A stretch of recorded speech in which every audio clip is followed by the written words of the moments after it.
नमस्कार, श्री महाकाल लोक टीवी में आपका स्वागत है। आपके साथ मैं हूं आरती गहलोत। आज हमारे स्टूडियो में खास मेहमान मौजूद है जो उज्जैन के प्रथम नागरिक और महापौर मुकेश टेटवाल जी आज हमारे स्टूडियो में मौजूद है। मुकेश जी, बहुत बहुत स्वागत है आपका श्री महाकाल लोक टीवी के स्टूडियो में। जय श्री महाकाल और महाकाल लोक चैनल के सभी दर्शकों को बहुत बहुत शुभकामनाएं, बधाई। और हमारे उज्जैन में जो नया चैनल चालू हुआ है, मैं आप सबको भी बहुत बहुत शुभकामनाएं, बधाई देता हूं। और निश्चित रूप से महाकाल लोक के बाद ये हमारा महाकाल लोक चैनल भी सारे विश्व में प्रसिद्ध होगा, ऐसी मेरी कामना है। टेटवाल जी, आप बताइए कि आपके महापौर बनने के बाद कितने विकास हुए या फिर अभी भी चल रहे हैं? उज्जैन नगर में जब से भारतीय जनता पार्टी की सरकार केंद्र में बनी है, प्रदेश में बनी है, नगर में बनी है, तब से निरंतर विकास के कार्य हो रहे हैं जी। जैसा आपने पूछा है कि हमारे महापौर बनने के बाद कौन कौन से कार्य हुए हैं, तो प्रमुख रूप से मैं आपको बताना चाहूँगा कि हमारे यहाँ पर जो आवासहीन बंधु थे हमारे, उनको जो प्रधानमंत्री आवास के अंतर्गत हमने कहानीपुरा में एक मल्टी बना करके लोकार्पित किए। हमने लोगों को रहने के लिए मकान दिए हैं। जो मकान की कीमत 15 लाख रुपए है, उनको हमने मात्र 2 लाख रुपए में दिए हैं। 20,000 रुपये उनसे जमा करवा करके 1,80,000 रुपये का लोन हमने उन बंधुओं को दिलाया है। उसी के साथ हमारे यहाँ पर उज्जैन में यातायात को लेकर के सड़कों का चौड़ीकरण का काम हमने प्रारंभ किया है। हमारा गौतम मार्ग, जिसको केडी गेट कहते हैं, इमली चौराहे का चौड़ीकरण का काम प्रारंभ किया है। वो करीब 10 करोड़ की लागत से वो रोड का काम चल रहा है। इसी प्रकार से हमारे उज्जैन की जितनी भी आंतरिक सड़कें हैं, उन सड़कों के निर्माण कार्य के लिए हमने करीब 60 करोड़ रुपए के टेंडर किए हुए हैं। कुछ काम पूरे हो गए हैं, कुछ काम चल रहे हैं। इसी के साथ पर्यावरण की दृष्टि को देखते हुए हमारे उज्जैन का जो चामुंडा माता चौराहा है, जो सबसे प्रदूषित चौराहा हमारे उज्जैन के हिसाब से हुआ था, वहाँ पर हमने एक नगर वन बनाया है। इसी प्रकार से हमने प्रत्येक वार्ड में संजीवनी क्लिनिक बनाने के निर्माण कार्य हमारे चल रहे हैं। करीब हमारे 7 वार्डों में संजीवनी क्लिनिक प्रारंभ हो गए हैं और करीब इतने ही वार्डों में निर्माण कार्य चल रहा है। बाकी वार्डों में भी शीघ्र हम ये चालू करने वाले हैं। इसी के साथ हमने प्रत्येक वार्ड में जन सहायता केंद्र प्रारंभ करने के लिए हमने कहा था, तो जन सहायता केंद्र हमारे अभी करीब 10 वार्ड में प्रारंभ हो गए हैं। बाकी सभी वार्डों में हम करने वाले हैं। इसी प्रकार से नगर पालिका निगम के माध्यम से जितनी भी हमारी जन कल्याणकारी योजनाएं, उन योजनाओं को क्रियान्वयन में हमने मूलभूत परिवर्तन किया है। जैसे हम मृत्यु प्रमाण पत्र लोगों के घर पहुंचा रहे हैं। पीएम स्वनिधि के अंदर हमारा उज्जैन प्रदेश में नंबर 1 है। हमने इतने हितग्राहियों को ऋण उपलब्ध करवा के स्वयं का रोजगार स्थापित करवाया है। साथ ही हमारे जो बड़े प्रोजेक्ट हैं जिनको हम पूरा करने वाले हैं, जैसे हमारी मनशामन वाली मल्टी है, उसके काम हम जल्दी से पूरा होगा। हमारा जो रिगल टाइगेज गोपाल मंदिर वाला है, वहाँ बड़ा शॉपिंग कॉम्प्लेक्स बनाने वाले हैं। हमारा स्विमिंग पूल के काम को भी हम शीघ्र पूरा करने वाले हैं। इसी प्रकार से हमारे नगर के विकास के लिए जितने भी आवश्यक काम हैं, वो सारे कार्य हमारे चल रहे हैं। हमारे चाहे विद्युत की व्यवस्था हो, पानी को लेकर के हो, इन सारे क्षेत्रों में काम निरंतर कर रहे हैं। जी टेटवाल जी, आप बताइए शिप्रा नदी की स्वच्छता को लेकर के क्या क्या कार्य योजना है आपकी? माँ शिप्रा की स्वच्छता को लेकर हमारी सरकारें पूर्व से भी काम करती हुई आ रही है, लेकिन जब से नगर निगम का नया बोर्ड बना है, तब से जो महत्वपूर्ण काम हुए मैं आपको बताना चाहता हूँ कि हमारे नमामि गंगा प्रोजेक्ट के अंदर हमारी उज्जैन की माँ शिप्रा को लिया है। इसमें हमने टेंडर लगा दिए हैं। ये टेंडर के माध्यम से हमारा पीलिया खाल जो नाला है, उसका पानी माँ शिप्रा में जो जाता था, उस पानी को रोकने के लिए एक बड़ा ट्रीटमेंट प्लांट बना रहे हैं। साथ ही हमारे भैरूगढ़ में जो प्रिंटिंग प्रेस होती है, बुटीक बनती है, उसका जो केमिकल वाला पानी वो सीधा नालियों के माध्यम से माँ शिप्रा में जाता था, उसको लेकर के वहाँ भी एक ट्रीटमेंट प्लांट बनेगा। अभी हमारे जब टाटा प्रोजेक्ट का हमारा काम चल रहा है, जिससे हमारे जो नालों का पानी माँ शिप्रा में जाता है, अभी उसको ट्रीटमेंट करके हम उसको आगे भेजते हैं। लेकिन निश्चित रूप से काम पूरा हो जाएगा तो माँ शिप्रा के अंदर जितने भी प्रकार के इस प्रकार की जो नाले मिलते थे, वो सारे मिलना शीघ्र ही बंद हो जाएंगे। और अभी हमारे जो पानी जाता है, उसको हम अभी भी माँ शिप्रा में नहीं मिलते हुए हम ट्रीटमेंट प्लांट के माध्यम से उसको सदावल में भेजते हैं।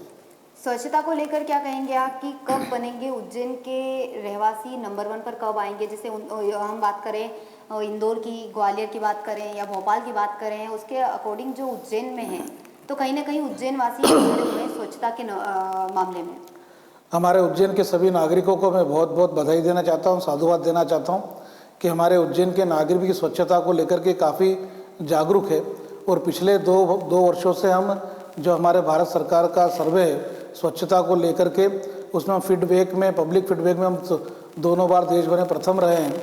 दूसरी स्वच्छता की हम बात करें तो स्वच्छता के लिए नगर पालिका निगम के माध्यम से वो हमने बहुत सारे प्रयास किए हैं। हमारी जो बैक लाइन थी उन बैक लाइन को काफ़ी सुंदर बनाया गया है। हमारे यहाँ गीला सूखा कचरा अलग अलग हमारे सारे शहरवासी देते हैं और स्वच्छता का विषय प्रत्येक नागरिक से जुड़ा हुआ है। हम सब लोग मिलकर के स्वच्छता के लिए काफ़ी काम कर रहे हैं। हम नगर पालिका के निगम के माध्यम से प्रत्येक शनिवार को हम स्वच्छ शनिवार का हम आयोजन करते हैं, जिसमें हम श्रमदान करके लोगों को स्वच्छता के प्रति प्रेरित करते हैं। साथ ही हमारे उज्जैन की अगर हम बात करें तो अन्य शहरों की तुलना में हमारा उज्जैन एक अलग प्रकार का महत्व रखता है। जो हमारा उज्जैन 6 लाख 10 लाख की आबादी वाला शहर है, वहाँ प्रतिदिन हमारे यहाँ 1 लाख से, कभी हमारा जो शहर आज 6 लाख का है, कभी हमारा 7 लाख का हो जाता है, कभी 8 का, कभी 10 का, और सिंहस्थ पर्व में तो करोड़ों के हो जाते हैं। तो हमारे यहाँ निरंतर श्रद्धालुओं का आना जाना लगा रहता है। इतने सारे श्रद्धालुओं की व्यवस्था करना, सारी स्वच्छता का ध्यान रखना, उनको सारी मूलभूत सुविधाएं दिलवाना, ये सारे कार्य हमारे उज्जैन के समस्त नागरिकों के सहयोग से हमारा उज्जैन नगर पालिका निगम द्वारा किया जा रहा है। निश्चित रूप से हम सब उज्जैन वासी मिलकर के हमारे उज्जैन को स्वच्छता में नंबर 1 लाएंगे। टटवाल जी, बाहर से जो दर्शक आते हैं यहाँ पर महाकाल के दर्शन करने या फिर उज्जैन नगरी एक मंदिरों का धार्मिक संस्कृति माना गया उज्जैन को, तो जो श्रद्धालु आते हैं उनको लेकर के आप क्या कहेंगे? किस प्रकार की व्यवस्था की जाती है उनके लिए यहाँ पर उज्जैन में? हमारे उज्जैन में आने वाले श्रद्धालुओं के लिए चाहे बाबा महाकालेश्वर के दर्शन की बात हो, काल भैरव दर्शन की बात हो, माँ हरसिद्धि के दर्शन की बात हो, चिंतामण दर्शन की बात हो, इन सारे स्थानों पर हमारे उज्जैन में दर्शन करने के लिए श्रद्धालु लाखों की संख्या में प्रतिदिन आते हैं। इन सब की व्यवस्था का दायित्व हम सब उज्जैन वासियों का है, हमारी नगर पालिका निगम का है, हमारे जिला प्रशासन का है, और सभी के माध्यम से सभी का यह प्रयास रहता है कि हमारे आने वाले श्रद्धालुओं को सभी सुविधाएं दी जाए। इन सुविधाओं को दृष्टिगत रखते हुए हमने सारे मंदिरों की व्यवस्थाएं में बदलाव किया है। मंदिर में उनको उत्तम से उत्तम सुविधाएं हम लोगों को उपलब्ध कराते हैं। साथ ही आने वाले समय में नगर पालिका निगम के माध्यम से हमने और भी कई प्रयास कर रहे हैं। जैसे हमारा महाकाल मंदिर का जो हमारा क्षेत्र है उसको 9 विकल्प हम जोन करने वाले हैं, और वहाँ पे ई रिक्शा जो नगर पालिका निगम के माध्यम से हम संचालित करेंगे, वो निर्धारित शुल्क लेंगे। एक ही कलर के ई रिक्शा होंगे और उनकी सारी मान्यता होगी। उनके जो ड्राइवर हैं उन सबको हम वेरिफिकेशन करने के बाद उनको चलाने के लिए देंगे। हमारे देश के यशस्वी प्रधानमंत्री जी ने हमारे उज्जैन को 100 ई बसें दी हैं, वो ई बसें हमको शीघ्र प्राप्त हो जाएगी। तो हमारे उज्जैन से हम हमारा नलखेड़ा माता जी का मंदिर हो, देवास माता जी का मंदिर हो, पशुपतिनाथ जी का मंदिर हो, ओंकारेश्वर हो, हमारे उज्जैन की दर्शन के जितने भी स्थान हैं उन स्थानों पर चलाने वाले हैं। और अभी हम वर्तमान में भी हमारे उज्जैन में हमारा जो सिटी बस हमारी है उसके माध्यम से 100 रुपये में हम सारे उज्जैन के दर्शन करवा रहे हैं, बसें हम संचालित कर रहे हैं। अभी भी हमने सारे आसपास के हमारे ओंकारेश्वर, देवास और आसपास के क्षेत्र को सिटी बस के माध्यम से श्रद्धालुओं को इसकी व्यवस्था भी दे रहे हैं। अभी आने वाले समय में महाकाल मंदिर के समिति के द्वारा हम 2000 कमरों की धर्मशालाएं बनाने जा रहे हैं, जिसमें आने वाले श्रद्धालुओं को बहुत ही नॉमिनल शुल्क पे लोगों को ठहरने की उत्तम व्यवस्था प्राप्त होगी। साथ ही हमारे महाकालेश्वर मंदिर में निःशुल्क अन्न क्षेत्र का संचालन प्रतिदिन किया जाता है, और उसी अन्न क्षेत्र का प्रसाद हमारे उज्जैन के 6 स्थानों पर जो हमारे आश्रय स्थल है वहाँ भी जो दीनदयाल रसोई है हमारी, वहाँ भी निःशुल्क लोगों को प्रतिदिन हजारों की संख्या में करवा रहे हैं। टटवाल जी, आपने जैसे ई रिक्शा वालों के बारे में अभी कहा है, तो ई रिक्शा वाले जो महाकाल लोग के यहाँ महाकाल मंदिर के बाहर जो लगे रहते हैं या फिर अन्य स्टेशनों पर भी हैं ई रिक्शा वाले, वो अधिक शुल्क लेते हैं, तो इसको लेकर के आपका क्या कहना है? क्योंकि श्रद्धालुओं को एक तरीके से लूटा जा रहा है। मैंने आपको बताया कि इस व्यवस्था के लिए हमारे उज्जैन नगर पालिका निगम के माध्यम से हमारा सिटी ट्रांसपोर्ट हमारी कंपनी है निगम की, उसके माध्यम से हम ई रिक्शा का संचालन खुद करने वाले हैं। ई रिक्शा हम खरीदेंगे नहीं, हमारे शहर के ई रिक्शा वालों को हम उसी के अंदर अटैच करके उन्हीं के माध्यम से हम चलाने वाले हैं। लेकिन उसमें यह लोगों को सुविधाएं मिलेगी कि हम ई रिक्शा की शुल्क निर्धारित होगी, उसके स्टैंड निर्धारित होंगे, उनके टिकट निर्धारित होंगे, और जो ई रिक्शा चलाने वाले हमारे भाई लोग हैं वो सबका पुलिस वेरिफिकेशन हुआ होगा, ताकि यात्रियों को सभी प्रकार की सुरक्षा और सुविधाएं प्राप्त हो सकें।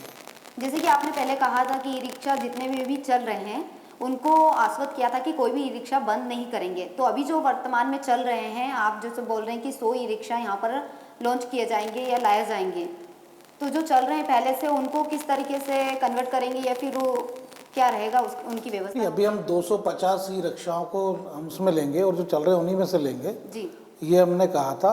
वो जो हमारे केवल जो महाकाल मंदिर का जो क्षेत्र है उस क्षेत्र की हम बात कर रहे हैं। बाकी सारे ई रिक्शा वाले हैं, जो ई रिक्शा वाले हमारे लोग अपना व्यवसाय करें, हमारे शहर की बड़ी बड़ी कॉलोनियाँ हैं वहाँ पर भी ई रिक्शा चलना चाहिए, वहाँ से लेकर के मेन रोड तक वो लेकर के आ सकते हैं। लेकिन ई रिक्शा को नियंत्रित करना, व्यवस्थित करना, ये दायित्व हमारे प्रशासन। महाकाल मंदिर में गर्भगृह का जो दर्शन है वो प्रशासनिक तौर पर बंद कर दिया गया है, तो इसको लेकर के आप क्या कहेंगे? लेकिन अभी भी वीआईपी दर्शन चालू है, गर्भगृह में दर्शन करना श्रद्धालुओं के लिए बंद कर दिया गया है। महाकाल बाबा के मंदिर में गर्भगृह में दर्शन को लेकर के जो प्रबंध समिति में बार बार बात आती है, बैठक होती है जी, तो जब हमारे बाबा महाकालेश्वर के दर्शन करने आने वाले श्रद्धालुओं की संख्या हम प्रतिदिन कम से कम भी माने तो 50,000 से अधिक रहती है, और इतने सारे श्रद्धालुओं को गर्भगृह में दर्शन करवाना संभव नहीं है। जब पहले कम श्रद्धालु आया करते थे तो गर्भगृह में दर्शन आसानी से करवा देते। तो अभी महाकाल प्रबंध समिति और हम सब लोग ऐसा प्रयास कर रहे हैं कि कुछ ऐसी व्यवस्था बने जिसके माध्यम से सभी को या तो गर्भगृह से दर्शन हो, और अगर हम ऐसी व्यवस्था नहीं कर सकते हैं तो मैं भी इस पक्ष में हूँ कि भाई गर्भगृह में किसी के भी दर्शन नहीं होना चाहिए, क्योंकि जब एक आम श्रद्धालु गर्भगृह में दर्शन नहीं कर पाता है और कोई जाकर के दर्शन करता है तो उसकी भावनाओं को हाथ पहुँचती है। तो या तो हम सभी लोगों को गर्भगृह में दर्शन करवाएं या हम जो भी व्यवस्था करें सबको एक जैसी व्यवस्था करें। जी टटवाल जी, आप बताइए कि उज्जैन शहर में इंडस्ट्रियल एरिया के लिए शासन प्रशासन की किस प्रकार की योजना रहेगी? हमारे उज्जैन में इंडस्ट्री बढ़ना चाहिए, इसको लेकर के हमारी केंद्र की सरकार, हमारे प्रदेश की सरकार और हम सब लोग प्रयासरत हैं, और इन एरियाओं को जितनी सुविधाएं देंगे उतने हमारे उद्योग बढ़ेंगे। तो शासन ने इन सबको बहुत सारे टैक्सों में छूट भी दी है, उद्योग लगाने के लिए आर्थिक सहायता भी करते हैं, अनुदान राशि भी दी जाती है, उनको ज़मीनें भी कम दामों पर दी जाती है, विद्युत की जो है सप्लाई वो भी बराबर की जा रही है, साथ ही वहाँ पे सड़कों का निर्माण अभी किया गया है। आने वाले समय में जो भी उनकी आवश्यकता है, जैसे हमारे उज्जैन की हम बात करें तो वहाँ पीने के पानी की लाइन वहाँ पर नहीं है, तो वहाँ पीने की पानी की लाइन भी हम जल्दी उन लोगों को देने वाले हैं। वहाँ की प्रकाश की व्यवस्था, इन सारी व्यवस्थाओं को लेकर के भी हम सब लोग कार्य कर रहे हैं। जी बहुत बहुत धन्यवाद आपका हमारे स्टूडियो में आने के लिए। धन्यवाद। जय श्री महाकाल। इसी के साथ लेते हैं विदा। ऐसे ही कई शख्सियत से हम आपको रूबरू कराते रहेंगे और ऐसे ही कई नए विषय आपके सामने लेकर हाजिर होंगे। तब तक आप बने रहे श्री महाकाल लोक टीवी पर। नमस्कार।